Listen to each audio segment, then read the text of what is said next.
Dans cette église du Texas, une petite ville, pleure une jeune femme de 25 ans. Elle a été battue à mort, et quelque part dans cette foule, son tueur est là, assis parmi eux. Il pleure avec la famille, il serre les parents dans ses bras, il crie son nom pendant les recherches, et personne ne le soupçonne. Restez jusqu'à la fin, parce que quand cette ville découvrira qui il est, elle en restera sans voix. 15 mai, Texas. 48 heures que Chantay Blankenship a disparu. Elle était partie faire sa promenade du soir. Elle n'est jamais rentrée. Depuis, des bénévoles la cherchent sans relâche, jusqu'à ce dimanche matin, où un couple tombe sur quelque chose. 911, quelle est votre urgence? Je suis au milieu de nulle part. On cherchait Chantay. On l'a trouvée. Elle est vivante. Elle est morte. Le corps est dans une ferme abandonnée, à des kilomètres de la ville.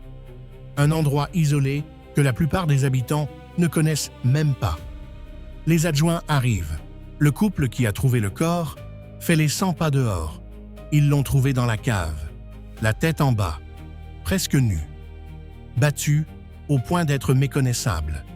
Et à côté d'elle, une lame de tondeuse cassée, tachée de sang, l'arme du crime. Mais quelque chose cloche déjà.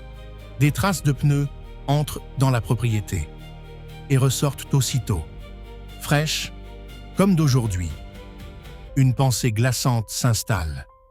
Le tueur est peut-être tout près, en train de les observer. Si cette affaire vous glace autant que nous, abonnez-vous et activez la cloche.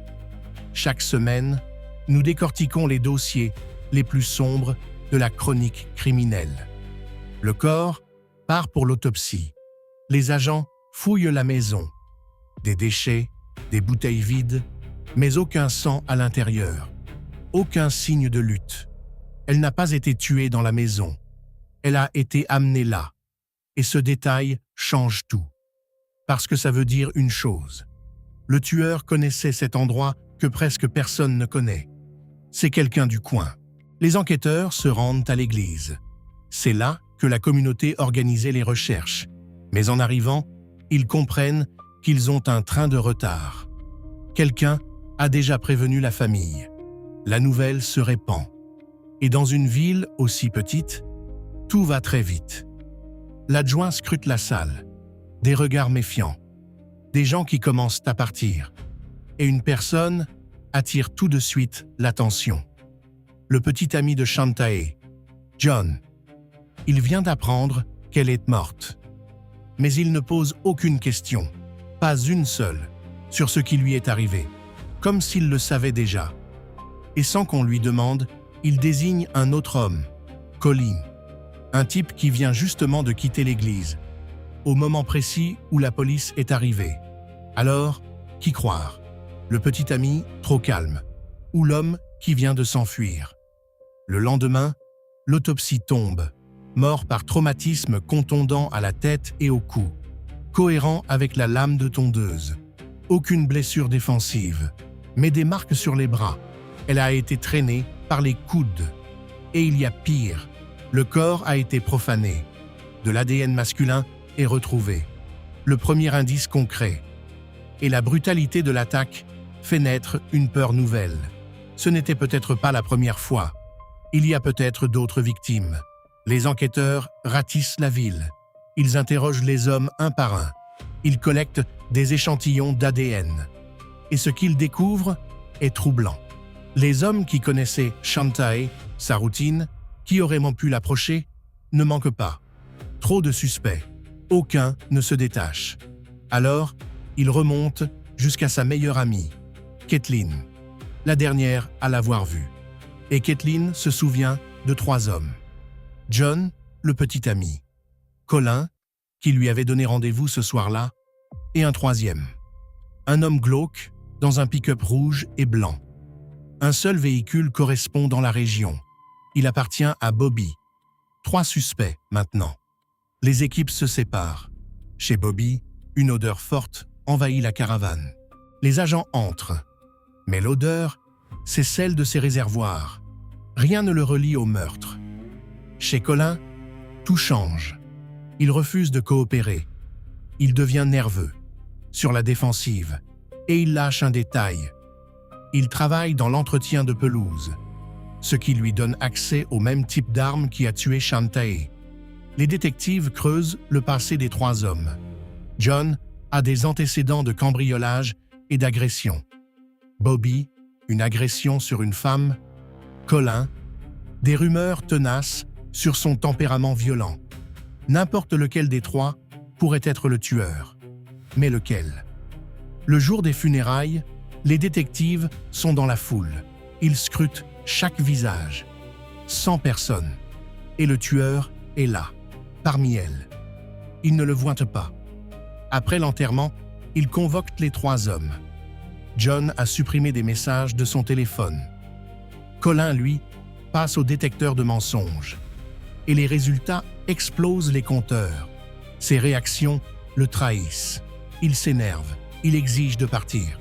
« Voilà la porte », lui dit-on. Et il claque la porte. Les détectives sont convaincus. Ils tiennent leur homme. Mais il reste une seule preuve qui ne ment jamais. L'ADN. Les échantillons partent au laboratoire. Et 1 mois plus tard, le résultat tombe. Aucune correspondance. Ni John, ni Colin, ni Bobby. Aucun délinquant connu de la région. Les 3 suspects sont innocentés. L'affaire s'effondre. Et une possibilité terrifiante s'installe. Le tueur n'était peut-être pas d'ici. Juste quelqu'un de passage. Déjà loin. Les mois passent. L'affaire se refroidit. Puis, plus d'1 an plus tard, une enquêtrice regarde une émission à la télévision. Et elle découvre une technologie nouvelle. On peut désormais générer le portrait d'un suspect à partir de son seul ADN. 4 000 $ sont réunis. L'ADN est envoyé. Et lentement, un visage se dessine. Quand le portrait arrive sur le bureau du détective principal, il se fige. Parce qu'il reconnaît ce visage. Il connaît cet homme. Des années plus tôt, il avait été son instituteur. Ryan Riggs, 21 ans, un ami de longue date de la famille. Il avait assisté aux funérailles. Il avait tourné en voiture pendant les recherches, criant le nom de Shantae. Il avait serré ses parents dans ses bras. Il était là, depuis le début. Tout n'était qu'un jeu. Un jeu tenu à la perfection pendant plus d'1 an. La police fonce chez lui. Mais Ryan a déjà fui. Quelques heures après la diffusion du portrait, il a disparu. Retour à la case départ, jusqu'au lendemain soir, où Ryan fait une chose que personne n'attendait. Il se présente à un office religieux, devant le pasteur, avec sa mère. Et il dit 3 mots. « Je l'ai tué ». Il veut se rendre. Dans la salle d'interrogatoire, les détectives le laissent parler. Et il raconte tout. Il s'est arrêté. Il lui a proposé de la déposer. Elle est montée. Et sans prévenir, il l'a étranglée.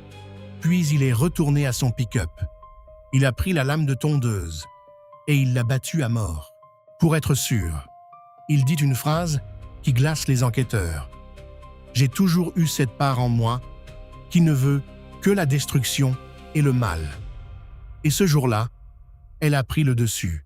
Ces détails correspondent exactement à la scène. Des détails qui n'avaient jamais été rendus publics. Aucun doute. C'est lui. « Que mérites-tu » lui demande-t-on. « La mort » répond-il. En 2019, Ryan Riggs est condamné à la prison à perpétuité, sans possibilité de libération. Il avait échappé à tout.